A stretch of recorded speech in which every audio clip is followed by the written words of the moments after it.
Is all not okay in India Bloc? As per the breaking news that is coming in at this hour, India Bloc allies are one by one sidelining Congress party and sidestepping from the vote chori charge, which is the main argument of the Congress party while attacking the BJP. But after National Conference, Umar Abdullah, now NCP SP's Supriya Sule has sidestepped from vote chori raga of the Congress party. Supriya Sule said, and I quote, "Can't cast aspersions on EVMs." One of the big charges that the Congress party always levels, that EVMs are hacked by the BJP, hence the elections are rigged.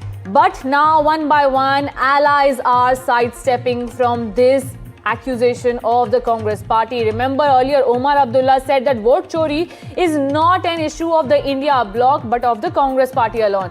Meanwhile, BJP has upped its ante against Congress party, calling it delusional for their vote chori charge. Sample the reactions that are coming in. क्या हुआ? पहले पंचायत में इतनी बड़ी सरकार आई, मैं नहीं कह रही हूँ, इनका कहना है कि मैं भी उसी मशीन पे चुन के आई हूँ, तो मैं वीवीपैट ईसीएम किसी पे नहीं बोलूंगी, क्योंकि मेरा कहना है अगर वो मशीन में गलती है तो मेरे से शुरू करिए, क्योंकि मैं 4 बार चुन के उसी मशीन के कारण आई हूँ. So I am not speaking against the machine. India alliance को इससे कोई लेना देना नहीं है. हर पॉलिटिकल पार्टी को खुली छूट है कि वो अपने हिसाब से अपने पॉलिटिकल एजेंडा को सेट करें. अब कांग्रेस ने एसआईआर या वोट चोरी को जो है अपना एक मेन पॉलिटिकल इशू बनाया है. ठीक है, हम कौन होते हैं उनसे कहने वाले कि वो ना करें. हम अपने इश्यूज चूज करेंगे, वो अपने चूज करें. Congress has been shown a mirror within 24 hours after its so-called vote chori rally by not just one but 2 allies. Umar Abdullah ji has said vote chori is not our issue. It may be Congress's issue. Even before this, their MP had said that elections in Jammu Kashmir were free and fair. And now Supriya Sule has said that she does not believe EVMs can be tampered. Just yesterday, Congress said EVMs are tamperable. It has time machine. They have taken up issue of SIR, vote chori. But this entire theory has been junked by the allies of Congress. They have proven that Rahul Gandhi is LOP, leader of propaganda. Nobody has faith in Rahul or wants to lend any credence to his fake delusional theories. And for more details, my colleague Himanshu Shekhar is joining me at this hour. Himanshu, one by one, Congress is losing its allies on the argument of vote chori charge. Tell us more about it. Well, within 24 hours of the Congress rally on vote theft in Delhi, we have seen deep fishes coming out again on the issue of vote chori. And as you also said, Umar Abdullah was the first to come on record saying that the India opposition bloc has nothing to do with the Congress's vote chori campaign. And in fact, he very categorically said that every party has the right to choose its agenda. The Congress has chosen to make SIR and vote chori as their main issue. Who are we to tell them what to do? They can choose their issues and we will choose ours. And that's a very categorical assertion as a key ally of the India bloc. And now, very important statement, I think, by Supriya Sule. And if you just listen carefully to the quote that she gave, she has said that I've been elected 4 times as an MP through the same machine. So I'm not speaking against the machine. So a sense of trust in the EVM, the issue, of course, that has been challenged by Rahul Gandhi and other top Congress leaders. And clearly, this shows that the India opposition bloc is not only divided on the issue of Rahul Gandhi's vote chori campaign, but there are deep fissures on this entire issue of SIR and the electoral roll revision that is going on in 12 states. And I think after Supriya Sule coming out publicly in favor of the EVMs and the existing system through which she says she has been elected 4 times, I think it's a setback for the Congress. It's very clear that Congress now seems to be towing a line which is not getting more support within the India bloc itself. Absolutely. Big shot in the arm for the BJP as well, which has been arguing that there is no problem with the EVMs and elections are being conducted in the country in a free and fair manner. Thank you so much, Himanshu, for giving us that.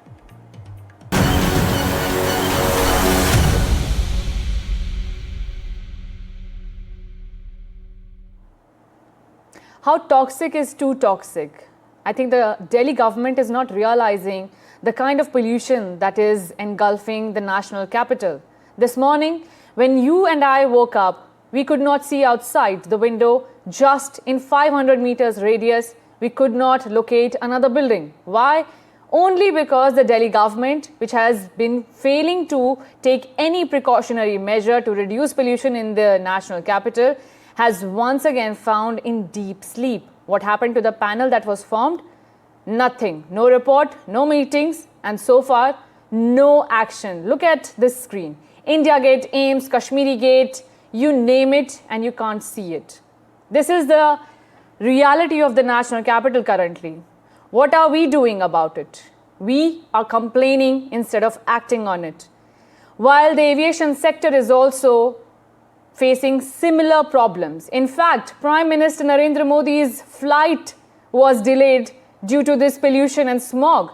The Prime Minister's flight could not take off and was delayed by 1 hour. Currently, more than 40 flights were cancelled and several dozens delayed. Over 50 trains arriving and departing from New Delhi were delayed by several hours. An orange alert has been issued for you. You must be aware that there is an alert that will help you in not stepping outside. But will that work? The AQI, which is breaching the severe plus category, which is breaching the 450 mark across parts of the national capital, is just a reality check for the Delhi government that much more needs to be done than just words, meetings and guidelines. Sample the reactions. Been tracking this very, very closely. Ishika, just explain to some of us outside just really how bad is it? I'm glad you're wearing a mask, but how bad is it, A, and B, what's really the reason? Because it's not stubble burning, it's purely vehicular pollution and the usual pollution of New Delhi, which has gotten trapped because of the smog. Well, yes, Veera, as you rightly mentioned, if we talk about the current situation of the national capital, the AQI, as per the CME app or the CPCB data, stands at 417. That means in the severe category. And behind me also, you can see that this is, in fact, around evening. And this is the kind of sky that, you'll see, which is a mix of the smog and the fog. So that is, the toxic loop where the people of Delhi, they find themselves trapped in year after year. And that is why we have seen the public anger also increasing. Now, apart from that, let me tell you what the government has said so far. Well, they have, in fact, issued directions of 50% work from home for all offices, including private.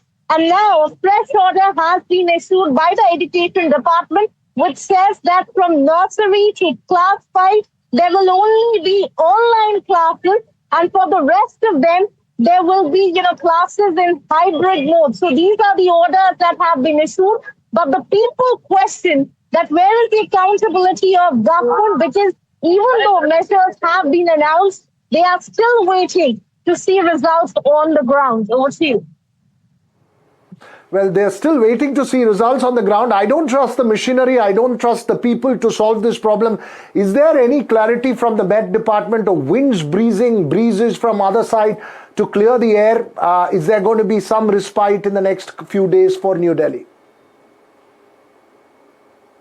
Weather department, well, there is no such respite as what we are getting to know. Because, it is not just the smog currently, but it is also, in fact, the fog that is contributing to it. And in fact, what is worse here, that apart from the pollution level, the visibility also here has reduced. So certainly no respite as of now for the people of Delhi for the coming few days. Over to you.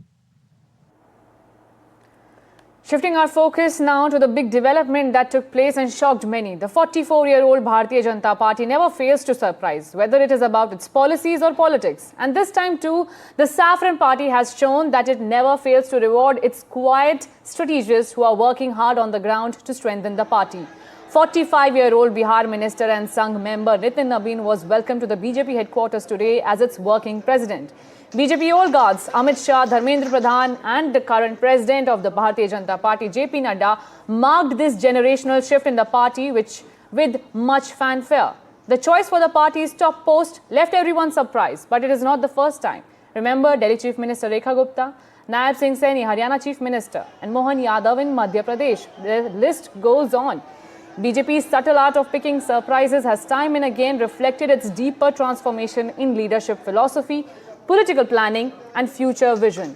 Nabin had been working for the party since the late 2000s when he entered the politics via BJP's student wing ABVP, a five-time member of the Bihar Legislative Assembly. He brings with him an intimate understanding of grassroots political realities. Now, son of late BJP veteran Naveen Kishore Sinha has been closely involved in cadre building, youth mobilization and ideological training, areas that form the backbone of the BJP's organizational strength, and so rewarding this dark horse seemed fit to the BJP. Sample the reaction. बहुत अभिनंदन उनका, बहुत ही योग्य हैं, समर्पित हैं, संगठन करता है। उम्र है 45 साल की, लेकिन बहुत बड़ा अनुभव, 5 बार विधायक हैं, मंत्री रहे, कई जगह प्रभारी रहे, उनका बहुत अभिनंदन। There's a clear lack of process in the recent announcement of the BJP for their national working president. And there's a clear lack of meaningful engagement and dialogue with their party workers. This is in complete opposite of how the Congress party has chosen its president. Bharatiya Janata party में पिछले कुछ सालों में एक नई प्रथा राष्ट्रीय पर्ची योजना शुरू हुई है, जिसमें मुख्यमंत्रियों के नाम पर्ची से निकाले जाते हैं और अब राष्ट्रीय अध्यक्ष का नाम भी पर्ची से निकाला गया है। देखिए, भारतीय जनता पार्टी में इलेक्शन था नहीं, सिलेक्शन था। भारतीय जनता पार्टी का पूरी तरह से अंदरूनी मामला है। वो किसको अध्यक्ष बनाती हैं, किसको हटाती हैं, किसको रखती हैं, किसका कार्यकाल बढ़ाते हैं। उनको इतने साल एक पद दिया लेकिन कोई काम नहीं दिया।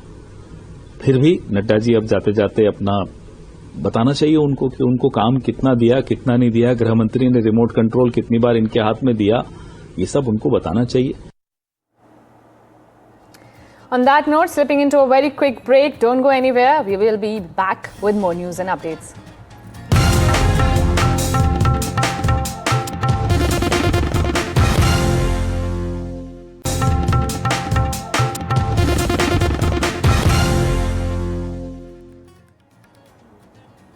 Prime Minister Narendra Modi is in Jordan, marking the start of his three-nation tour. The Prime Minister received a grand welcome on arrival, where he was received by Jordan's Prime Minister.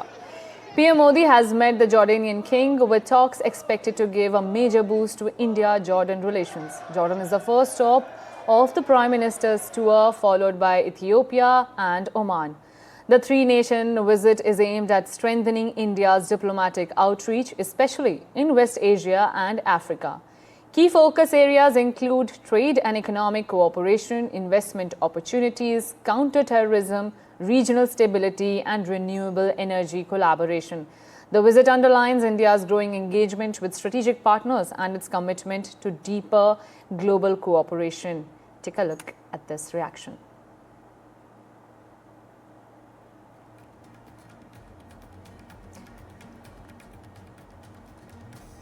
We will be shifting our focus to more news coming in. Legendary Hollywood filmmaker and actor Rob Reiner, known for directing several iconic films, including When Harry Met Sally.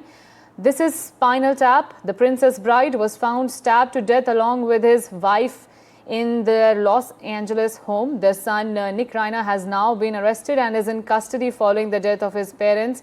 Nick Reiner, a screenwriter, has publicly discussed his struggles with drug addiction and homelessness. Meanwhile, US President Donald Trump has stirred up a row on social media, saying without evidence that the two reportedly died due to the anger he caused others with his Trump derangement syndrome.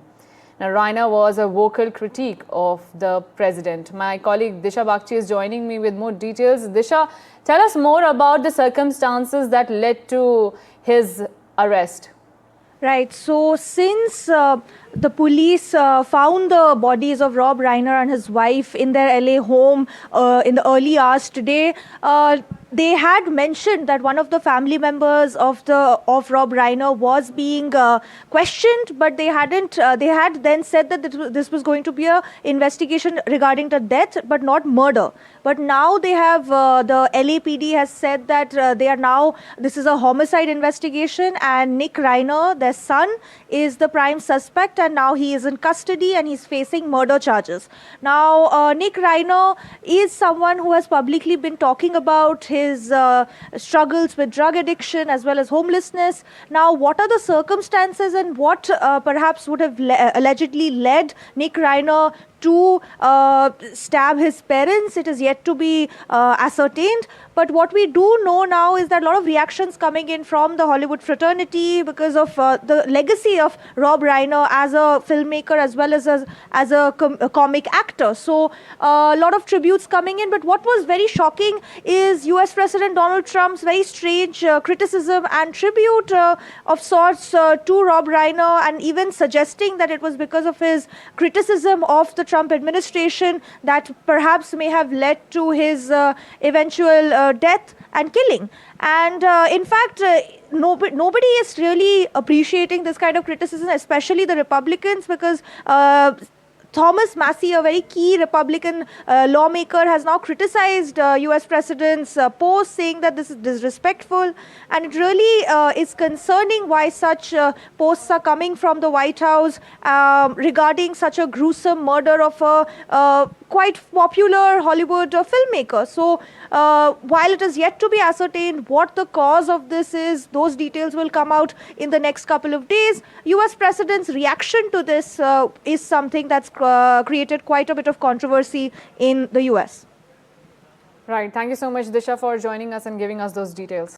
Now, UNESCO's World Heritage Site, Jaipur's Jantar Mantar, hosted its first ever fashion show, a spectacular sight as models and stars walked, showcasing creations of top designers. Take a look at the report by Mayank Chaudhary.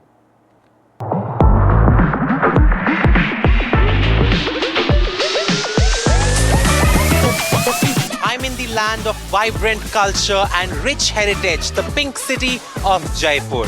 And today, Jaipur's iconic Jantar Mantar, a UNESCO World Heritage Site, turns into a stunning backdrop and a fabulous catwalk as India's leading designers are all set to present their latest collections.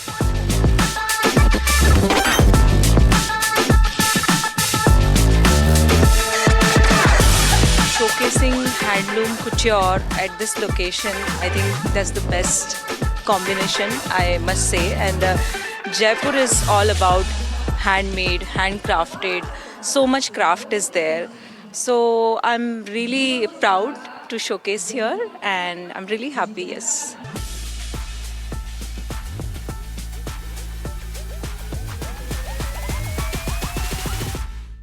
If let's say you're on a deserted island and you had to have one element, one object from your wardrobe, which one would that be?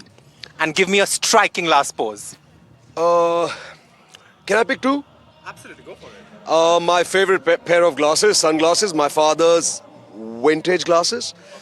And my favorite pair of white underwear, and then pose on the beach like this.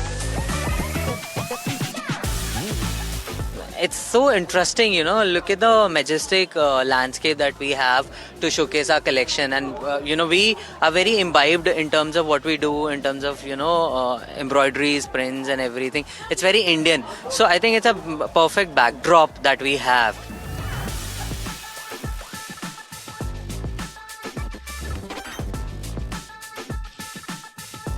I am not a model, so it's very difficult for me to walk the ramp, have a straight face without no fun, no giggles and no fun element. Yeah. So you know, because you have to keep the decorum, you know. So but it's fun, it's nice, it's cool.